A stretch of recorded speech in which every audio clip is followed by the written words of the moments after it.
De la matinale. C'est Yasmine Jaffar qui est avec nous. Bonjour Yasmine. Bonjour Yumna, bonjour à tous. Bonjour Ibrahim Aboubakar. Bonjour. Alors vous êtes co-signataire d'un courrier adressé au président du conseil départemental et au ministre des Outre-mer. Avec Saïd Omar Wali et Ahmed Atoumani Douchna, vous vous êtes en quelque sorte érigé en sauveur de ce projet de loi Mayotte. Clairement, quelle différence entre votre courrier et celui des élus du département? Qu'est-ce que vous espérez de plus?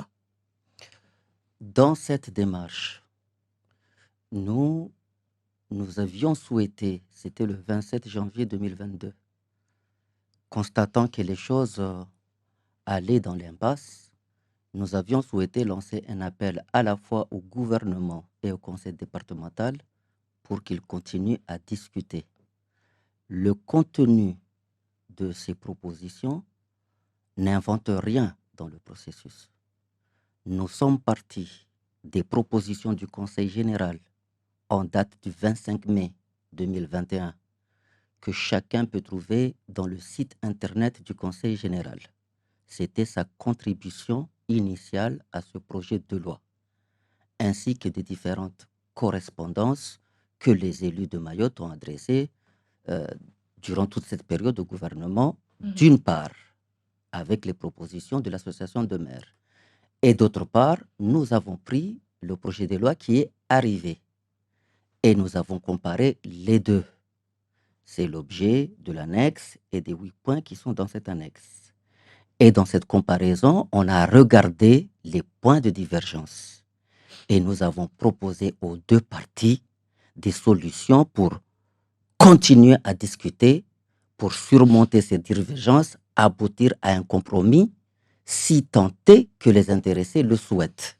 Ce que nous constatons aujourd'hui, c'est que ce dialogue est rompu. C'est bien regrettable. C'est bien regrettable non pas pour tel ou tel, parce que chacun connaît le contexte dans lequel nous sommes aujourd'hui, à la veille d'échéance, mais c'était la première chose que nous avions écartée. Ce calendrier était connu de tout le monde. Une consultation engagée au mois de mai 2021, un mois avant les élections cantonales. Un projet de loi annoncé à la fin de l'année, en conseil de ministres au début d'année, et un passage au Parlement après les élections législatives. Tout le monde connaissait ce calendrier. Donc, nul ne peut aujourd'hui évoquer ce calendrier pour justifier qu'il n'y a pas continuation du dialogue. Ibrahim Aboubakar, donc est-ce que vous estimez que les élus du département ont eu tort justement de donner un avis défavorable alors qu'ils étaient au courant de tout cela bien avant? Non.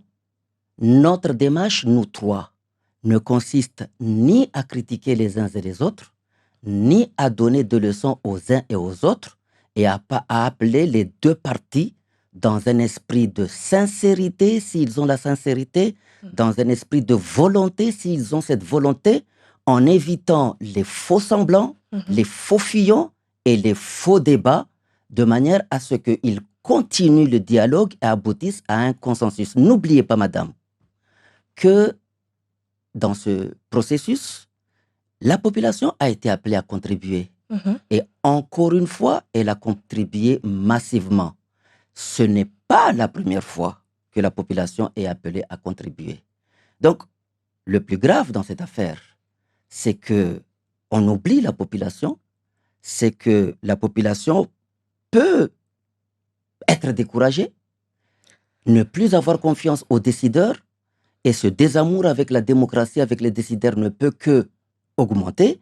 Nous, les signataires de cette proposition, nous avons vécu ce processus. Nous en connaissons les difficultés. Nous avons essuyé des échecs dans des situations semblables. Nous avons été confrontés en l'an 2000, nous-mêmes, les trois. Nous avions donné un avis défavorable sur la loi portant départementalisation en 2010, en 2009. Mais il y a eu la poursuite du dialogue. Et donc, pour répondre à votre question, une collectivité locale appelée à donner un avis est libre de donner son avis. Il n'est pas exact Mhm. qu'un avis défavorable puisse constituer un arrêt à un processus. D'ailleurs, justement, votre effort avec ce courrier n'a eu aucun impact visiblement, en tout cas, si je me réfère aux échanges d'hier à l'Assemblée nationale entre Mansour Kamardine et Sébastien Lecornu. Je vais d'ailleurs reprendre ici une phrase du ministre. Un vote défavorable bloque le test. Il faut assumer que ce vote a bloqué le projet de loi pour Mayotte. Monsieur Aboubakar, n'y voyez-vous pas là une sorte de chantage, une façon de faire culpabiliser les élus de Mayotte qui ne veulent pas céder? Il y a la question de la forme et il y a la question du fond. Je le répète encore, rien dans la loi ne dit qu'un avis donné par les collectivités locales soit un avis conforme. Rien dans la loi n'explique ce qui effectivement est dit dans cette affirmation. Et puis, de toutes les manières, la question de la forme, quels que soient les regrets qu'on peut avoir sur la forme des choses, et il y aurait beaucoup à dire, mais nous ne sommes pas rentrés sur ces questions de forme. Nous nous sommes attachés sur la question du fond des choses. Et donc, non, il est possible de continuer à discuter malgré un avis d'une collectivité locale. Et d'ailleurs, il y a eu deux avis. Parce qu'en fait, les gens s'arrêtent sur l'avis sur le projet de loi ordinaire, mais le département a donné deux avis. Sur le projet de loi ordinaire accéléré, l'article 1er dit défavorable en l'état. Effectivement. En revanche, sur le deuxième projet de loi, c'est un avis défavorable, sec, sans argumentation. Et donc, il peut être regretté ces questions de forme, de part et d'autre. Mais nous devons nous élever au-dessus de ces questions de forme pour regarder dans le fond des choses.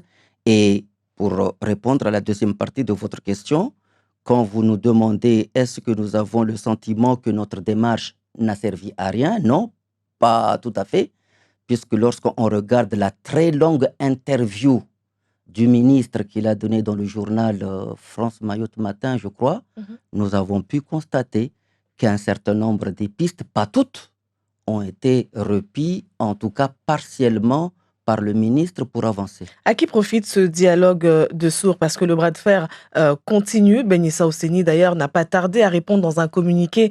D'ailleurs, je cite, « Je ne laisserai pas dire que nous sommes responsables de l'abandon d'un texte qui méritait bien mieux. » Donc, à qui profite ce dialogue de sourds? Est-ce que ça profite au gouvernement? Ou est-ce que ça profite aux élus locaux à quelques mois seulement, dans quelques semaines même de l'élection présidentielle? Ça ne profite à personne. En tout cas, il y a un perdant certain, c'est la population de Mayotte. Le gouvernement dit qu'il aurait fallu donner un avis favorable pour permettre ensuite, les discussions continuent au Sénat et à l'Assemblée nationale. La solution de rattraper ce projet de loi avec des amendements. Vous qui avez été député, que pensez-vous? Pensez-vous que c'est une bonne solution de dire oui et ensuite essayer de faire passer des amendements? Je le répète encore, il ne faut pas être bloqué sur la question de la forme. La question de la forme, la façon dont la délibération a été inscrite, tout cela est un détail. Ce qu'il faut regarder, c'est le contenu, ce que l'ensemble des élus de Mayotte et au-delà des élus de Mayotte de la société civile dit, parce que c'est cela qu'il faut écouter, c'est qu'un certain nombre de questions qui sont posées et de réponses qui sont attendues par la population depuis des années ne sont pas au rendez-vous. C'est ça le fond. Mais qu'il faut la population regarder. qui a contribué justement à l'élaboration de ce projet de loi a donné des propositions et les acteurs de la vie civile aussi, mais visiblement leurs propositions n'ont pas été retenues. Allons au fond des choses, madame. La première question qui fait divergence entre les partis, c'est la question de la loi de programmation. Du côté des élus, il est réclamé une loi de programmation. Du côté du gouvernement, il propose un projet de loi ordinaire. La différence, c'est quoi? La différence, c'est qu'entre la loi de programmation et le projet de loi ordinaire, la loi de programmation planifie l'effort de l'État pour faire ce rattrapage. Ce que nous avions proposé, nous, dès lors que ce projet de loi n'est pas un projet de loi de programmation, et ce qui a été repris partiellement par le ministre d'ailleurs. Il y a déjà une loi qui existe parce qu'il ne faut pas faire comme si ont travaillé dans le désert. Non, il y a déjà des lois existantes. Il y a une loi qui existe qui s'appelle loi de programmation sur l'égalité réelle. Donc pourquoi faire une loi Mayotte supplémentaire alors? Parce qu'il y a plein d'autres choses à côté, madame. Et cette loi égalité réelle prévoit ce qu'on appelle des plans de convergence et des contrats de convergence. Les mots ont leur sens. Il y a, madame, à Mayotte... Et c'est bien pour ça que les Mahorais étaient réticents lorsqu'on les a appelés à participer au forum pour réfléchir à ces propositions pour mettre en place ce projet de loi, parce qu'il y a eu déjà des textes que vous venez de citer, et finalement on voit le résultat. D'ailleurs, Mansour Kamardine propose un référendum, demander l'avis de tous les Mahorais sur ce projet de loi. Est-ce une bonne idée? C'est s'enfoncer encore dans la démagogie. Ce plan de convergence qui existe et qui a été signé à Mayotte en 2019. Mais qui n'est pas appliqué, monsieur Aboubakar. Non, ce n'est même pas ça. Ce n'est pas un vrai plan de convergence, justement.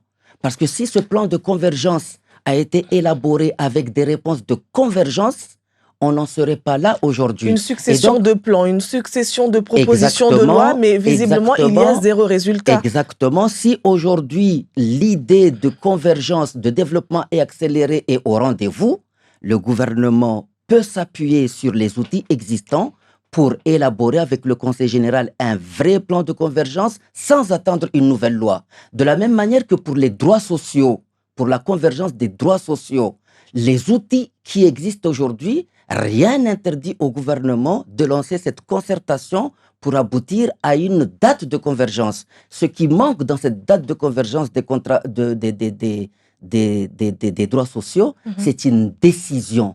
Et cette décision, elle doit venir de la plus haute autorité de l'État. Et quand on dit ça, on le dit avec toute humilité. Parce que là encore, c'est le deuxième point qui fait divergence. La population demande l'égalité sociale. Cette égalité sociale, madame, dans le projet de départementalisation en 2010, voyez-vous, ce n'est pas l'affaire d'un gouvernement. On nous a proposé 36 ans, la population n'en a pas voulu. Le président Hollande avait proposé de diviser par 2 cette durée. Il n'a pas tenu cet engagement. Et c'est quelqu'un qui est député qui le dit. Aujourd'hui, ce qu'il faut, c'est que la plus haute autorité de l'État dise le calendrier de convergence après. Ibrahim les Aboubakar, autres peuvent faire le travail. Vous êtes en train de dire qu'il y a eu des gouvernements successifs. Il y a eu pas mal de propositions, le plan de convergence, plusieurs contrats, plusieurs textes, plusieurs propositions de loi. Mais finalement, rien ne fonctionne, rien n'est mis en place. Mais que font nos élus? Que font les élus alors pour justement ne plus se laisser envahir dans tous ces textes et tous ces plans? Vous avez lu le rapport de la Cour des comptes de 2016 concernant la Cour des comptes sur la départementalisation de Mayotte. Tout cela, la Cour des comptes l'a écrit, qui a regretté une départementalisation mal préparée et qui a regretté que les efforts financiers pour construire cette départementalisation n'aient jamais été pris. La loi Mayotte doit voir le jour, vous pensez? Ce qu'il faut aujourd'hui, c'est qu'il y ait une volonté claire, qu'il y ait une sincérité et que la notion de rattrapage soit réellement au rendez-vous, parce que quand on regarde les indicateurs aujourd'hui, et on l'a mis dans la dernière page de notre courrier, quand vous regardez l'effort financier de l'État vis-à-vis de Mayotte et l'effort financier de l'État vis-à-vis des autres départements d'outre-mer, le pourcentage n'a pas bougé. On est toujours Ibrahim moins Aboubakar, 30% en dessous. Vous êtes optimiste pour cette loi Mayotte? Je suis optimiste pour la construction de Mayotte. Cette loi Mayotte, ce n'était qu'un outil, parmi un outil pour aller de l'avant. C'est regrettable que cet outil n'ait pas abouti, mais si la volonté et la sincérité sont là, il y a plein d'autres outils sur lesquels les uns et les autres peuvent s'appuyer pour aller de l'avant. Ce qu'il faut rebâtir, c'est la confiance et se focaliser sur le fond des choses et non pas sur la forme des choses. Merci beaucoup Ibrahim Aboubakar d'avoir été l'invité du Zakwili. Je vous